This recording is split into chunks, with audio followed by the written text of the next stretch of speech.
Welcome to the exciting universe of music theory. Are you ready to learn? Then let's begin. Today we will talk about scale 3577, Loptygic, which sounds like this.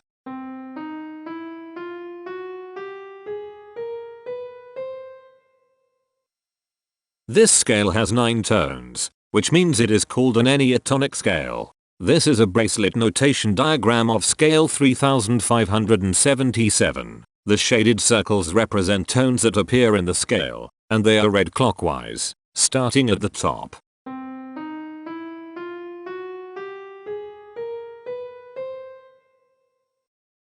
The pitch class set for this scale is 0, 3, 4, 5, 6, 7, 8, 10, 11. The Fort class is 9-4. This set is not prime. The structure of a scale is a description of the interval distance between each successive tone. This scale has a structure of 3-1-1-1-1-1-2-1-1.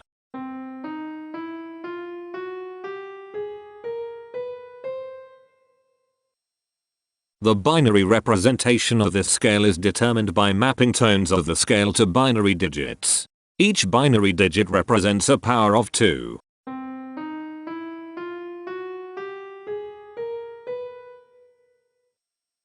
To get the scale number, we add the powers of 2 together.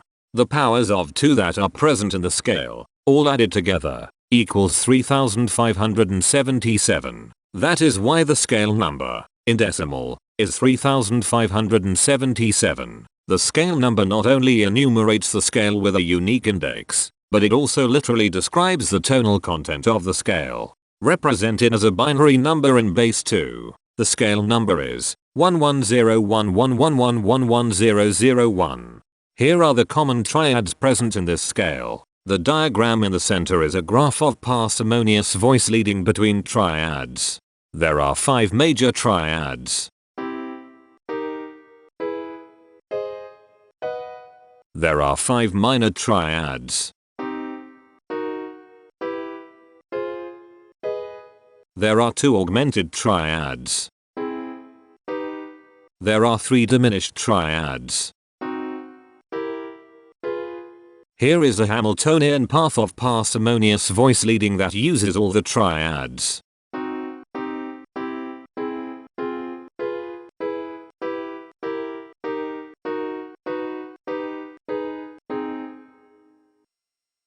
This scale has 9 modes.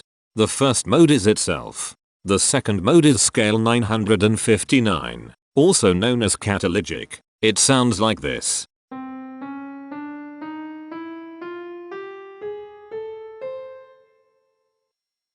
The third mode is scale 2527, also known as Triads. It sounds like this.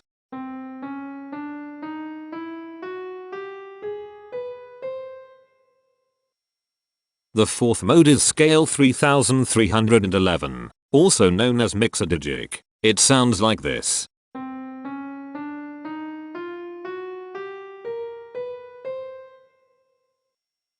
The fifth mode is scale 3703, also known as Cateridgic. It sounds like this.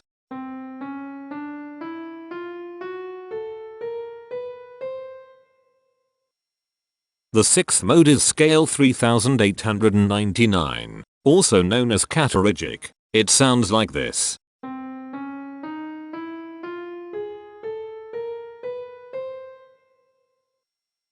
The seventh mode is scale 3997, also known as Digigic. It sounds like this.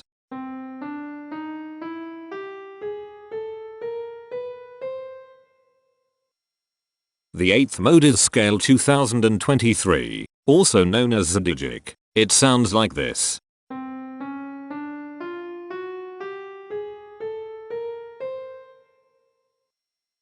The ninth and last mode is scale 3059, also known as Medigic. It sounds like this.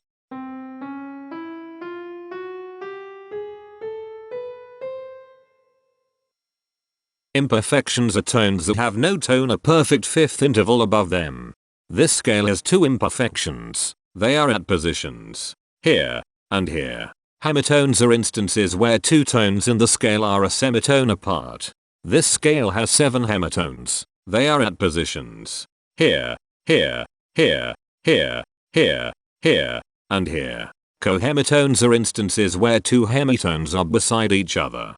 This scale has 5 cohemitones. They are at positions here, here, here, here, and here. The distribution spectra describes the size of each of the scale steps, which in turn describes how evenly spaced the tones are. A generic interval is how many scale steps are between one tone and another. A specific interval is how many semitones apart they are. The generic interval of one scale step comes in 3 different specific interval sizes: 1 semitone, 2 semitones, and 3 semitones. The spectrum width of this generic interval is the highest, 3, minus the lowest, 1, which equals 2. The generic interval of 2 scale steps comes in 3 different specific interval sizes: 2 semitones, 3 semitones, and 4 semitones. The spectrum width of this generic interval is 2. The generic interval of 3 scale steps comes in 3 different specific interval sizes: 3 semitones, 4 semitones, and 5 semitones. The spectrum width of this generic interval is 2.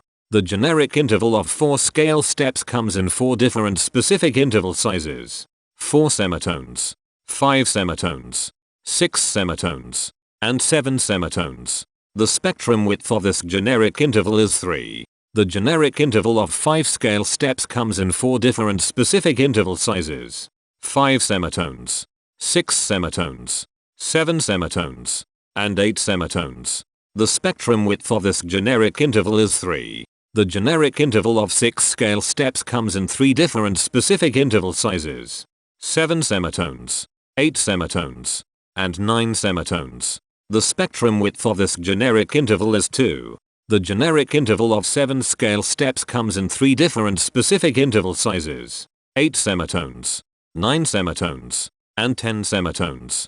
The spectrum width of this generic interval is 2. And finally, the generic interval of 8 scale steps comes in 3 different specific interval sizes: 9 semitones, 10 semitones, and 11 semitones. The spectrum width of this generic interval is 2.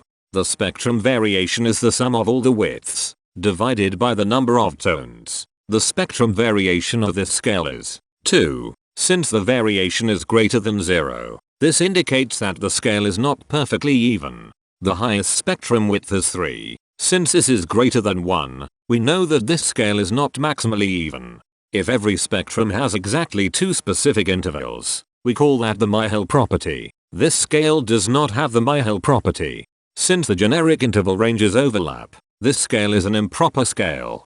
The interval vector of a scale is a description of what intervals exist between its tones. There are 7 intervals with the size of 1 semitone. They are here, here, here, here, here, here, and here. There are 6 intervals with the size of 2 semitones. They are here, here, here, here, here, and here. There are 6 intervals with the size of 3 semitones. They are here, here, here, here, here, and here. There are 7 intervals with the size of 4 semitones. They are here, here, here, here, here, here, and here. There are 7 intervals with the size of 5 semitones. They are here, here, here, here, here, here, and here. There are 3 intervals with the size of 6 semitones. They are here, here, and here. Each interval does not appear in this scale a unique number of times, so this is not a deep scale. Heteromorphisms are comparisons between every interval in a set. They can be classified as contradictions, ambiguities, and differences. A contradiction exists when a small generic interval has a bigger specific size than a larger generic interval. For example, if a generic third interval has a larger size in semitones than a generic fourth interval, that is a contradiction.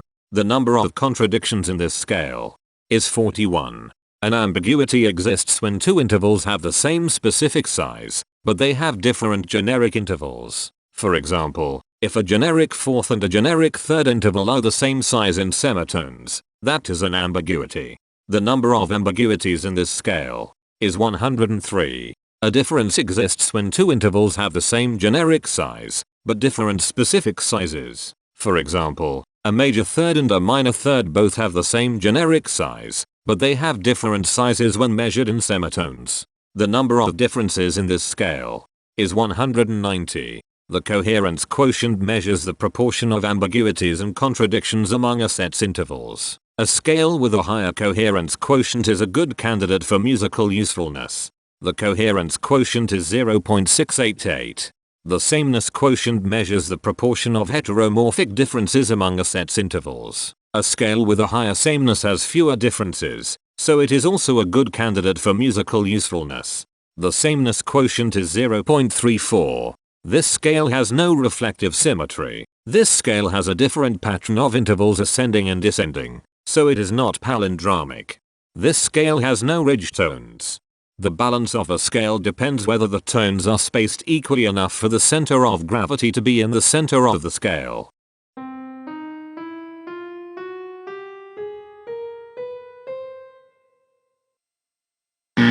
This scale is not balanced. The inverse of a scale is a mirror image. It is what you get when the sequence of intervals is reversed. The inverse of this scale is scale 1015, also known as Loptygic. This scale is chiral. It cannot transform into its inverse by rotational transformation.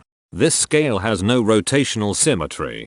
For even more detail about this scale, visit ianring.com/musictheory/scales/3577. If you found this video informative, please consider supporting this channel by becoming a patron. Of course, not everyone has the means to support a project like this one financially, and that's okay. But if you are able to spare just $1 a month, your help is deeply appreciated. It will not only allow others to continue enjoying this series for free, but will also go toward improving the quality and quantity of music theory resources we can provide. Go to patreon.com/musictheory and join others like yourselves who totally geek out on all this nerdy stuff.